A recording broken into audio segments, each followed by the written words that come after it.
Hello, welcome back to Drinking by My Shelf. My name is Emma and today I'm going to be doing my October wrap-up. But to go with my wrap-up, I'm going to be drinking a drink that now that I'm a student again, I really do need to learn to like. And that, of course, is coffee. Here's the thing, coffee is 100% disgusting.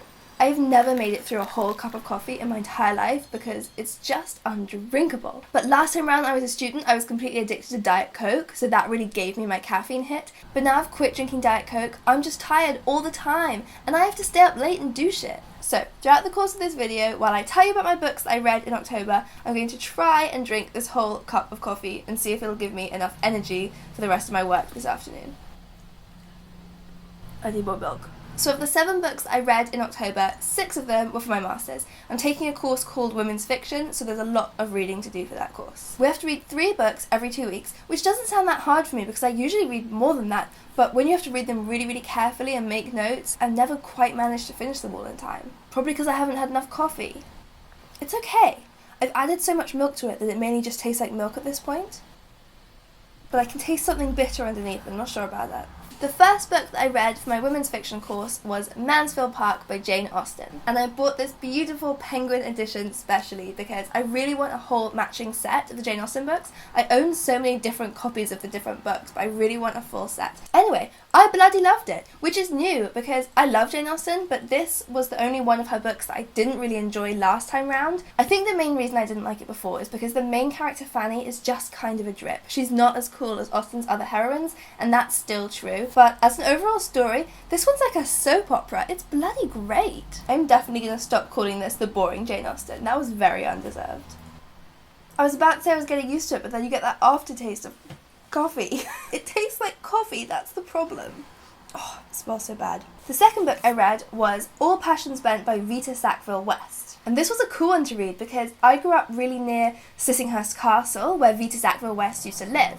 And growing up, my parents used to take me there to see all the flowers and stuff. They didn't tell me that she had a love affair with Virginia Woolf. That's the best part of the story. So anyway, she wrote this book called All Passion Spent, which is about a widow. The novel starts when her husband dies, and it's about her life afterwards, sort of escaping from the domestic sphere that she's been stuck in. And it's great, really short, really enjoyable, really sweet. I think I'm going to include this one in my essay, which is on compulsory heterosexuality. I think I could enjoy this if it had some other flavour in it, like chocolate. Okay, now we come to my first failure.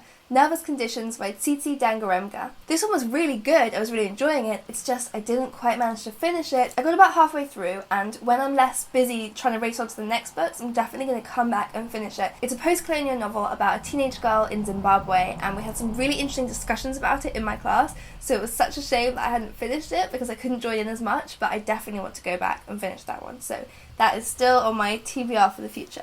Okay, after I read the 3 novels for my first seminar, I took a break and read the one book that I chose myself for this month, and that was Clare Mackintosh, I See You. And this book is so good. So good. Clare Mackintosh has got to be my new favourite thriller writer. She's written 2 books so far, I Let You Go, which I've done a full review before and I will link to below, and this new one, I See You. It is so creepy. I had to read it with my back against a wall because I got so scared that somebody might be behind me. It's about the idea of being watched and being followed, so it's really unnerving to read, and she is such a great writer. She can pull off twists like nothing I have ever read before. There isn't such a big twist in this one, it's I Let You Go that has the huge twist. But there's still plot points in this that you just don't see coming, and what's so brilliant about her is that she tricks you. She leads you to make these assumptions, and then when the twists happen, you go back because you're like, no, but that couldn't happen because she said something different. And then you go back and you're like, no, she never said that. She just made me assume it. Absolute favourite writer of the moment, and this book.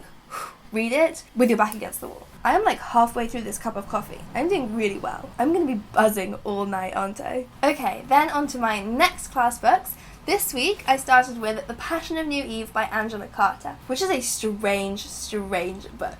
I've read Angela Carter's fairy tales before, The Bloody Chamber, and I loved them. This one was very different. It's kind of sci-fi, dystopian, apocalyptic. It's very strange. It's about a professor named Evelyn who is kidnapped by this feminist organisation who give him a forced sex change. It is very much part of the second wave, radical 1970s feminism. That's how I felt. Because a lot of it felt very transphobic, but it also did have some really good discussions of femininity as a construct, not as a natural thing. So I'm kind of torn on whether I actually liked the book, but it was a really interesting one to read, and I'm definitely excited to discuss it in our class. Mainly just so that they can shed some light on it, because I didn't really understand what was happening most of the time.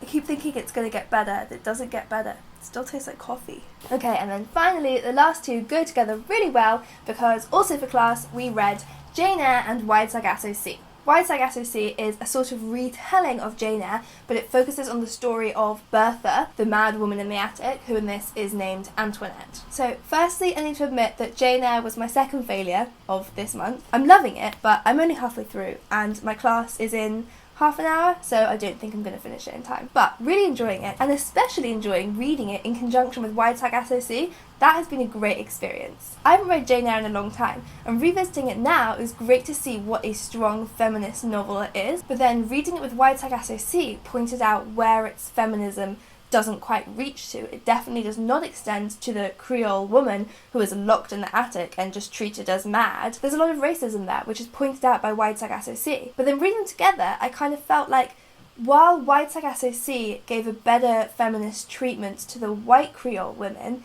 it then didn't extend that to the black native women on the island. I think we're going to probably talk about this more in class, and I'll have better thoughts. I probably should have saved this video until afterwards. But it was just interesting seeing the limits of the feminism in both of these really great books. Do I have to down the rest of this coffee now? I did it! I read 7 books, and I drank a cup of coffee. Now I feel sick. Coffee is really gross, man. I bet I'm going to get hooked on it though. Anyway, that was my October reading. Let me know if you have read any of those books and can help me with my very jumbled interpretations of them. And let me know what you've been reading and if you've got any recommendations. I See You is definitely my #1 recommendation of this month. Also, please do comment below if you have any tips for how to make coffee less disgusting. Maybe add sugar. I could start by adding sugar. So don't forget to give this video a thumbs up if you liked it. Subscribe to my channel for new videos every Friday, and I will see you next time. Bye!